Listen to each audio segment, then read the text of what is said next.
जान्हवी. आज सकाळी 7 वाजताच मी मस्त रेडी होऊन खंडाळ्याहून निघाले रक्षिताच्या वेडिंग डे साठी.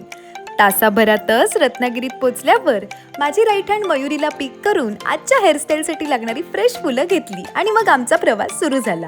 आजचं लोकेशन होतं राजापुरातील आडिवरे गाव. पुन्हा एकदा तासभर प्रवास केल्यावर आम्ही आडिवऱ्यात पोहोचलो.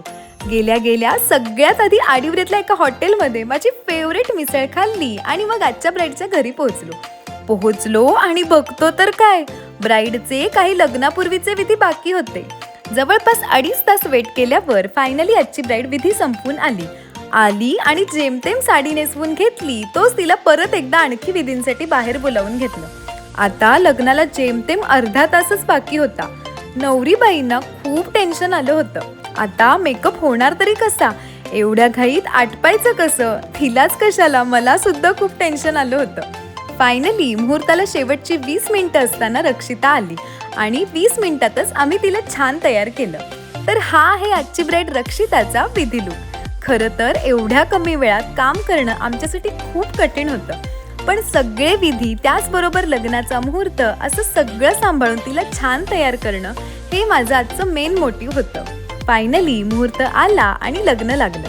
यानंतर रक्षिताच्या बहिणीला सुद्धा छान तयार केलं, ते पण जेमतेम अर्ध्या तासातच. सगळे विधी छान पार पडल्यावर रक्षिता रिसेप्शन लुकसाठी आली.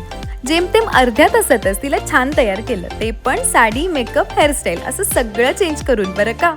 तर रक्षिताला माझं वर्क कसं वाटलं हे आता आपण तिच्याकडूनच ऐकूया.